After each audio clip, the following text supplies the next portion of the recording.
Hey guys, welcome back. It's Philly Free. I'm back again with another review. If you're a subscriber and you watch my videos, you know lately I've been kind of doing some movie reviews.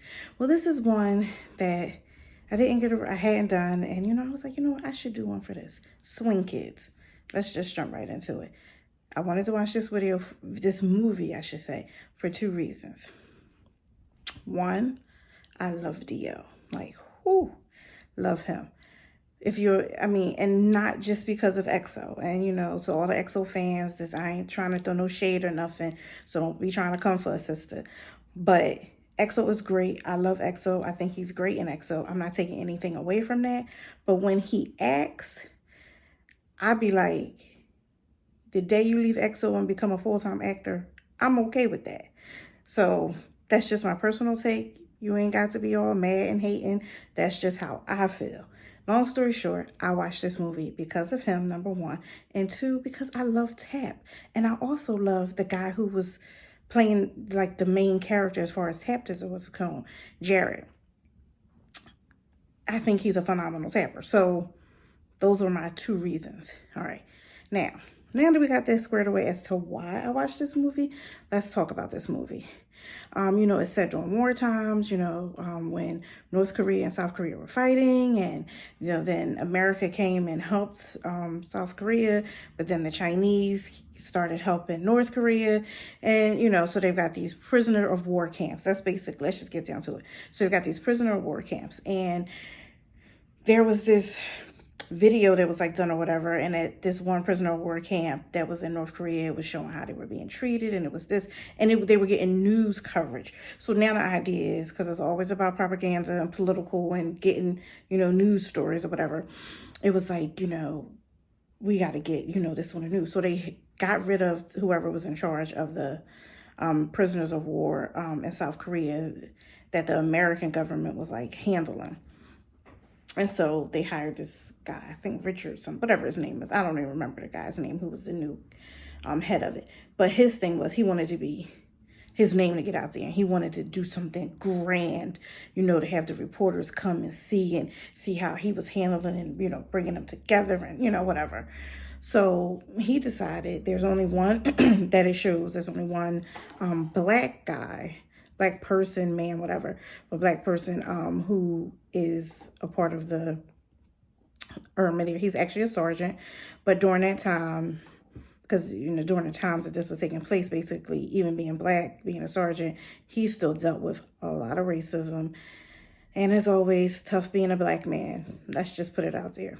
I don't care what era it is. It's 2020 and it's some stuff going on right now, but that's not what this video is about, so I won't get sidetracked. But long story short, it's always been a struggle. So he's dealing with his own issues, but he's a tap dancer. He was on Broadway at one point, but apparently, because of racism, he wasn't on Broadway, but he has the talent to be on Broadway. So the commander's like, oh, well, you know what? I want you to create a tap team, and I want you to, put on this grand show. He's like, listen, like, how am I supposed to get these Asians to learn tap? Like, I don't think so. He's like, well, aren't you being racist? I'm just saying, you're just basically saying Asians can't tap. So I kind of saw where both sides were coming from, because, we have to be careful as black people that we aren't racist too, and people feel like because you're black, you can't be racist, and you can.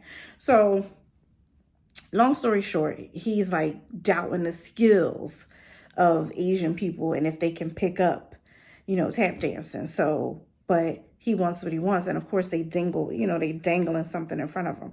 He has a girl that he loves and has a child in Japan.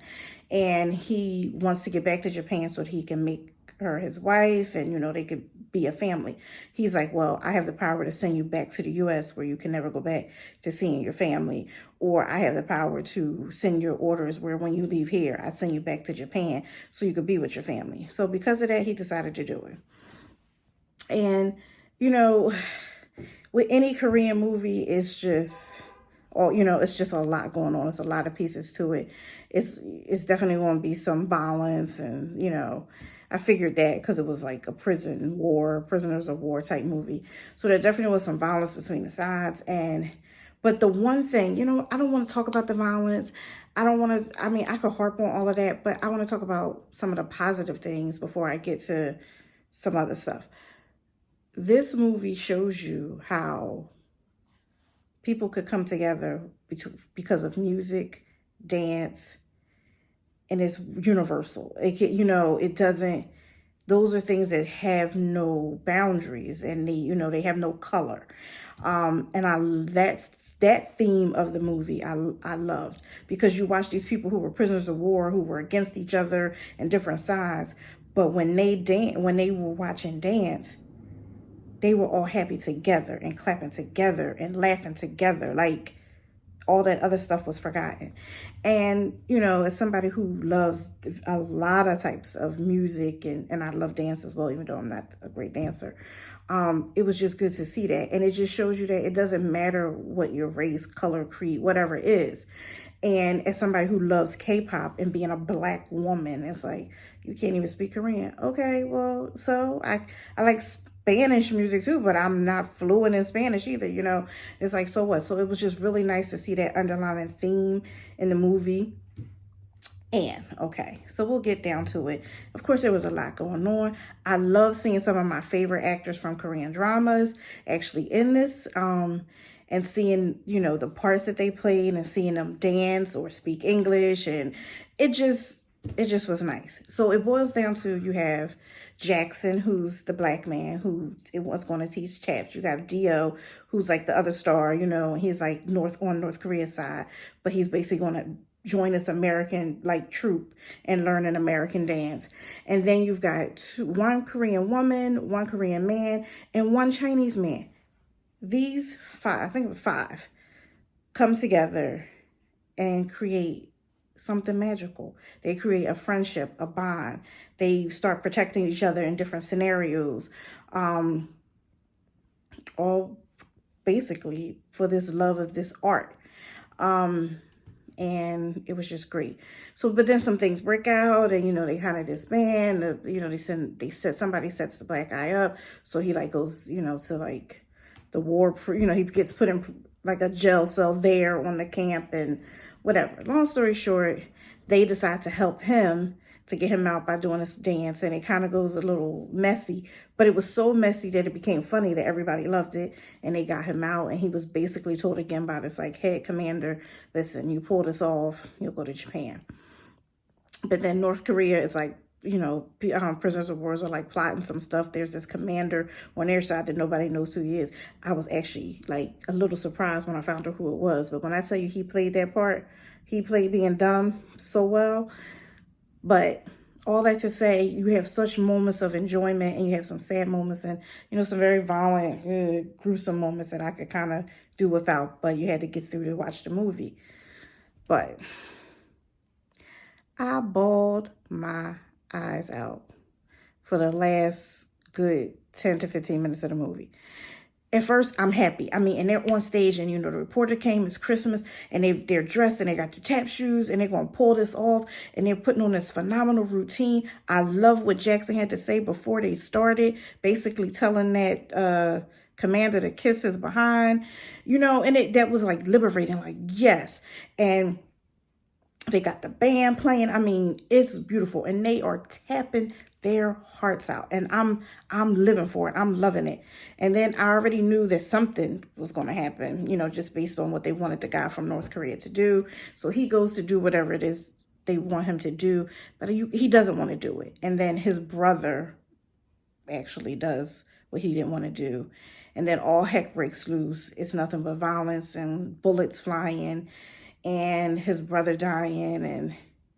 But when I tell you, from that moment to watching the Chinese guy, the Korean man, and the Korean woman lose their lives, and watch how Dio's character, who was Guju or Gusu or something like that, Gisu, try to stop them, and how Jackson tried to just sit, and then watching Dio die. I mean, I cried. I don't know if you cried.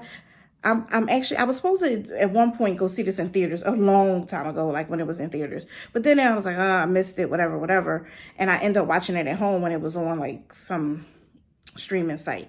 But then I did watch it again. But it's on Viki now for anybody who's looking for it. It is on Viki. And so if you have a Viki subscription, please watch it there. Bawled my eyes out for a good 10 minutes. Like the ending credits is going up and this sister crying. I said, well, Lord, I would have been in the theaters crying like a baby. People would have thought I was crazy. It was just so heart-wrenching the way it ended. But it was a realistic ending, unfortunately. I mean, it wasn't sugarcoated, but it was just like, wow. So not much else I really want to say. Do I think it's a good movie? I do think it's a good movie, but be prepared for some serious emotional roller coasters. But if you're used to Korean movies, this should be no surprise to you. This is what they do to you, but yet I keep watching them. So yeah, this is my review on Swing Kids. It is on Viki for those who want to watch it, and I would give it, the tapping was phenomenal. I mean, everything I thought everybody played their roles well. I'm not going to give it 5 stars just because, like, I don't know if it was 5 stars for me, but it was good. So I was torn between 4 and 5 because I was like, it was really good, Angel, give it 5. And I was like, well, no, maybe.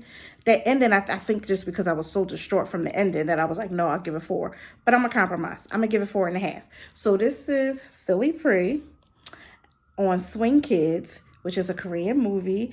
It's on Viki, Viki.com, and I'm giving it 4.5 stars. So if you have watched this movie and you have any comments and you watch this review, first, be sure to subscribe, please. Secondly, be sure to like this review. And thirdly, comment. Let me know what you thought about the review. If you disagree with something I said, did you cry at the end like I did? How did you love the dancing? Whatever, just let me know. And thank you guys for watching. And this is Philly Pre saying bye.